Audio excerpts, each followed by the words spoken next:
ನಾವು ಕರ್ಕೊಂಡ್ ಬಂದಿಲ್ಲ, ಅವ್ರು ಭೇಟಿ ಮಾಡಬೇಕು ಅಂದ್ರು.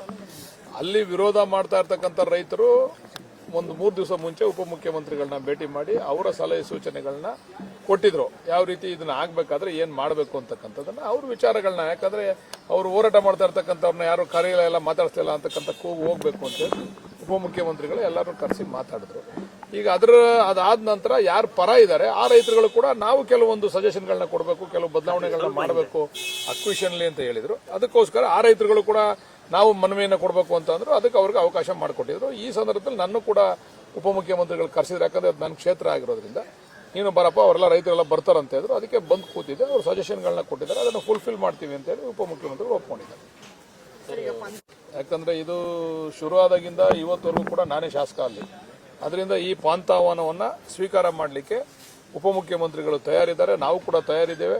ಇದು ಯಾರು ಅಕ್ವಿಷನ್ ಮಾಡಿದ್ರು, ಯಾರು ವಿರುದ್ಧವಾಗಿ ಅಕ್ವಿಷನ್ ಮಾಡಿದ್ರು, ಅಕ್ವಿಷನ್ ಆದಮೇಲೆ ಅವ್ರು ಎಷ್ಟು ಸರಿ ಮುಖ್ಯಮಂತ್ರಿ ಆದರು, ಮುಖ್ಯಮಂತ್ರಿ ಆದಮೇಲೆ ಅವರು ಅಕ್ವಿಷನ್ ಆದಂಥ ರೈತರ ಬೇಡಿಕೆಗಳನ್ನ ಯಾಕೆ ಅವತ್ತು ಈಡೇರಿಸಲಿಲ್ಲ, ಇವೆಲ್ಲ ಚರ್ಚೆ ಆಗಲಿ ಸಾರ್ವಜನಿಕವಾಗಿ. ಯಾಕಂದ್ರೆ ಕುಮಾರಸ್ವಾಮಿ ಅವರು ರಿಟರ್ನ್ ರನ್ ಕೇಸ್ ಮಾಡ್ತಾರೆ ಯಾವಾಗಲೂ, ಏನೋ ಒಂದು ಹೇಳೋದು, ಏನೋ ಒಂದು ದಾರಿ ದಿಕ್ಕು ತಪ್ಪಿಸ್ತಕ್ಕಂಥದ್ದು. ಇದು ಚರ್ಚೆ ಆಗಬೇಕು ಪ್ರಾಮಾಣಿಕವಾಗಿ. ಇದು ಯಾರು ಮಾಡಿದ್ದು, ಈ ಕೂಸು ಯಾರ್ದು ಅಂತ. ಈ ಕೂಸು ನಾವು ತಲೆ ಮೇಲೆ ಹೊತ್ಕೊಂಡು ಕುಣಿತಾ ಇದ್ದೀವಿ ಅಷ್ಟೇ, ಮಾಡಿದ ಕೂಸು ಅವ್ರದ್ದು, ಅದನ್ನ ನಾವು ತಲೆ ಮೇಲೆ ಹೊತ್ಕೊಂಡಿದ್ದೀವಿ. ಅದೇ ತೀರ್ಮಾನ ಆಗಲಿ. ಈಗ ಅವರೇ ಆಹ್ವಾನ ಕೊಟ್ಟಿದ್ದಾರೆ, ಸ್ಥಳ ಸಮಯ ಎಲ್ಲಿ ಹೇಳಿದ್ರು ಕೂಡ ನಾವು ಬರಲಿಕ್ಕೆ ತಯಾರಿದ್ದೇವೆ. ನಾವು ಉಪಮುಖ್ಯಮಂತ್ರಿಗಳು ಬಂದು ಅದನ್ನ ಚರ್ಚೆ ಮಾಡಲಿಕ್ಕೆ ತಯಾರಿದ್ದೇವೆ. ಇದು ಯಾರಿಂದ ಆಯಿತು, ಅವರು ಏನೇನು ಮಾತಾಡಿದ್ರು, ಮೊನ್ನೆ ಅವರೊಂದು ಹೋರಾಟಗಾರರ ಸಭೆಯಲ್ಲಿ ಅವರು ಡೆಲ್ಲಿಯಿಂದನೇ ಒಂದು ಸ್ಟೇಟ್ಮೆಂಟ್ ಮಾಡಿದ್ರು, ನಾನು ಅಭಿವೃದ್ಧಿ ಪಡಿಸಿದಂಥ ಜಾಗದಲ್ಲಿ ನಾನು ಹೆಣ್ಣುಮಕ್ಳಿಗೆ ಒಳ್ಳೇದಾಗಲಿ ಅಂತೇಳಿ 8,000 ಸ್ಕ್ವೇರ್ ಫೀಟ್ ಕೊಡ್ಲಿಕ್ಕೆ ಒಪ್ಕೊಂಡಿದ್ದೇನೆ ಅಂತ. ಅದನ್ನು ಯಾಕೆ ಹೇಳಿದ್ರ ಆ ಮಾತನ್ನ, ಅದು ಕೂಡ ಚರ್ಚೆ ಆಗಲಿ.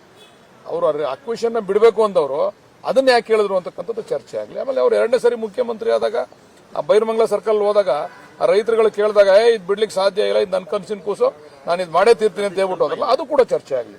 ಯಾವ್ಯಾವ್ದು ಚರ್ಚೆ ಆಗ್ಬೇಕು ಎಲ್ಲ ಚರ್ಚೆ ಆಗಲಿ, ಸಾರ್ವಜನಿಕರಿಗೆ ಸತ್ಯ ಗೊತ್ತಾಗಲಿ. ದಯಮಾಡಿ ಅವರ ಆಹ್ವಾನವನ್ನು ನಾವು ಸ್ವೀಕಾರ ಮಾಡಿದ್ದೇವೆ, ತಲೆ ಬಗ್ಗಿಸಿ ಗೌರವಯುತವಾಗಿ ಸ್ವೀಕಾರ ಮಾಡಿದ್ದೇವೆ. ಅದನ್ನ ನಾವು ಅವರು ಕೂಡ ಬಂದು ಆ ಸಭೆಯಲ್ಲಿ ಭಾಗವಹಿಸಬೇಕು ಅಂತ ಮನವಿ ಕೂಡ ಮಾಡ್ತೀವಿ. ಎಲ್ಲ ಚರ್ಚೆ ಆಗಲಿ.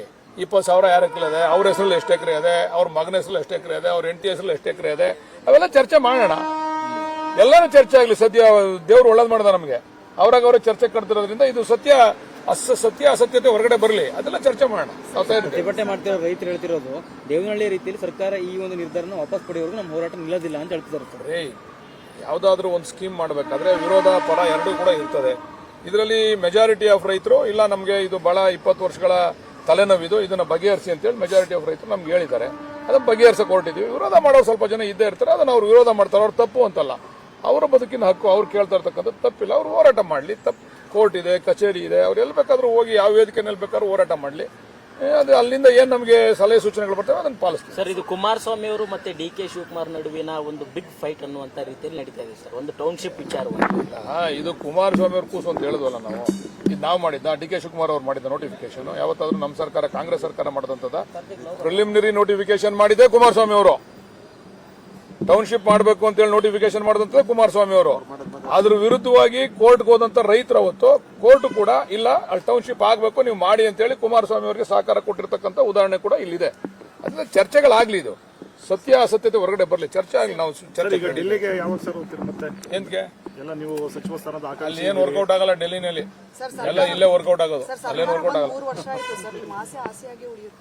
ಹಿಂಗೆ ಸಚಿವರಾಗಬೇಕು ಅಂತ ಆಸೆ ಇತ್ತು, ನಾನು ಚೀಫ್ ಮಿನಿಸ್ಟರ್ ಆಗಬೇಕು ಅಂತ ಆಸೆ. ಏನ್ ಮಾಡೋದು, ಆಗ್ಬೇಕಲ್ಲ. ಆಸೆಯಾಗಿ ಉಳಿತದ ನೋಡೋಣ, ನಮ್ಮ ಹೈಕಮಾಂಡ್ ಏನ್ ತೀರ್ಮಾನ ಮಾಡುತ್ತೆ. ಅಂತಿಮವಾಗಿ ಏನಂತ ಅಂದ್ರೆ ತೃಪ್ತಿ ತಂದಿದೆ ನಮ್ಮ ಸರ್ಕಾರದ ಆಡಳಿತ. ನಮಗೂ ಕೂಡ ನಮ್ಮ ಕ್ಷೇತ್ರದಲ್ಲಿ ನಾವೆಲ್ಲ ಅಭಿವೃದ್ಧಿ ಕೆಲಸ ಮಾಡ್ತಾ ಇದ್ದೀವಿ. ನೀವು ಜನಗಳನ್ನೂ ಕೂಡ ಕೇಳ್ಬೋದು, ಏನೋ ಪರವಾಗಿಲ್ಲಪ್ಪ, ಈ ಸರ್ಕಾರ ಬಂದ್ಮೇಲೆ ನಮ್ಮ ಕ್ಷೇತ್ರದಲ್ಲಿ ಕೆಲಸಗಳು ಆಗ್ತಾ ಇದೆ ಅಂತಕ್ಕಂಥ ಭಾವನೆ ಇದೆ. ಅಷ್ಟು ತೃಪ್ತಿ ಇದೆ. ಮಂತ್ರಿ ಮಾಡ್ತಕ್ಕಂಥದ್ದು ಬಿಡ್ತಕ್ಕಂಥದ್ದು ಹೈಕಮಾಂಡ್ ತೀರ್ಮಾನ. ಆದ್ರೆ ನಮ್ಮನ್ನು ಆಯ್ಕೆ ಮಾಡ್ತಕ್ಕಂಥವ್ರು ಯಾರು? ಮತದಾರ ಪ್ರಭುಗಳು. ಅವ್ರು ಕೊಟ್ಟಂತ ತೀರ್ಪಿಗೆ ತೃಪ್ತಿ ಪಡ್ತಕ್ಕಂಥ ರೀತಿಯಲ್ಲಿ ಕೆಲಸ ಮಾಡಿ. ನಿಮ್ಮ ಹಳೆಯ ಸ್ನೇಹಿತರನ್ನ ಜೆಡಿಎಸ್ ವಾಪಸ್ ಕರ್ಕೊಳ್ಳೋ ಪ್ರಯತ್ನ ಮಾಡ್ತಿದೆ ಅಂತಿದೆ. ಅಖಂಡ್ ಶ್ರೀನಿವಾಸ್ ಅವರು ವಾಪಸ್ ಹೋಗ್ತಿದ್ದಾರೆ. ಹಾಗೆ ಒಂದಷ್ಟು ಜನ ನೋಡಿ, ಈಗ ಅವರಿಬ್ರು ಕೂಡ ಅಲಯನ್ಸ್ ಅಲ್ಲಿ ಇದ್ದಾರೆ. ಯಾರು? ಬಿಜೆಪಿ ಅವರು ಮತ್ತೆ ಜೆಡಿಎಸ್ನವರು. ಅಖಂಡ್ ಶ್ರೀನಿವಾಸ ಮೂರ್ತಿ ಎಲ್ಲಿದ್ದಾರೆ ಈಗ? ಬಿಜೆಪಿ ಅಲ್ವಾ? ಯಾಕೆ ಕರ್ಕೋಬೇಕು ವಾಪಸ್ಸು? ಅಲ್ಯಾಕೆ ಹೋಗಿ ಇವ್ರು ಉಳಿ ಹಿಂಡಬೇಕು? ಇಬ್ರು ಫ್ರೆಂಡ್ಸು. ಈಗ ಇಬ್ರು ಜಂಟಿಯಾಗಿ ನಾವು ಸರ್ಕಾರ ರಚನೆ ಮಾಡ್ತೀವಿ ಮುಂದಿನ 28ಕ್ಕೆ ಅಂತ ಹೇಳ್ತಾವ್ರಲ್ಲ. ಈಗ ಕಾಂಗ್ರೆಸ್ ಅವ್ರನ್ನ ಕುಮಾರಸ್ವಾಮಿ ಅವ್ರು ಕರ್ಕೊಳ್ಳೋದ್ರಲ್ಲಿ ಅರ್ಥ ಐತೆ, ಬಿಜೆಪಿ ಅವ್ರನ್ನ ಕುಮಾರಸ್ವಾಮಿ ಕರ್ಕೊಳ್ಳೋದ್ರಲ್ಲಿ ಏನ್ ಅರ್ಥ ಐತೆ? ಅಂದ್ರೆ ಅಲ್ಲೂ ದ್ವಂದ್ವ ನಿಲುವುಗಳ ಕುಮಾರಸ್ವಾಮಿ ಅವ್ರದ್ದು ಬಿಜೆಪಿ ಆಗ್ಲೇ ತಾನೆ ಇದರ್ ತಾನೆ ಈಗ ಬಿಜೆಪಿ ಜೊತೆ ಅಲಯನ್ಸ್ ತಾನೆ ಯಾಕೆ ಕರ್ಕೊಂತವ್ರೆ ಮತ್ತೆ ನೆಕ್ಸ್ಟ್ ನಮ್ಮದೇ ಸರ್ಕಾರ ಬರುತ್ತೆ ಅಂತ ಕುಮಾರಸ್ವಾಮಿ ಅವರು ಮಾತಾಡಿದ್ರು ಸರ್. ನೆಕ್ಸ್ಟ್ ಅವರೇ ಸಿಎಂ ಅನ್ನೋ ರೀತಿ ಮಾತಾಡ್ತಿದ್ದಾರೆ. ಏನೋ ನೀವು ಬಿಜೆಪಿ ಅವ್ರನ್ನ ಕೇಳಬೇಕು. ಹೈಯೆಸ್ಟ್ ಸೀಟ್ ಗೆಲ್ಲೋರು ಯಾರು ಬಿಜೆಪಿ ಅಲ್ವಾ?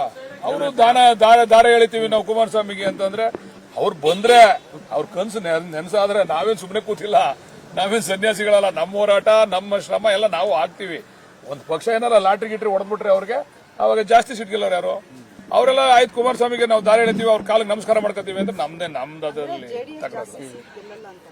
ಅವ್ರು ಕೊಡೋದೇ ಕಡಿಮೆ ಸೀಟ್ ಅಲ್ಲಮ್ಮ. ನೀನ್ ಕೇಳಮ್ಮ ಎಷ್ಟು ಸೀಟ್ ತಗೋತೀರ ನೀವು? ಓಕೆ ತಗೊಳ್ಳೋದೇ ಕಡಿಮೆ ಸೀಟ್ ಅಂದ್ಮೇಲೆ ಎಷ್ಟು ಸೀಟ್ ಗೆಲ್ತಾರೆ? ಕಡಿಮೆ ಸೀಟ್ ಅಲ್ವಾ ಗೆಲ್ಬೇಕಾಗಿರೋದು?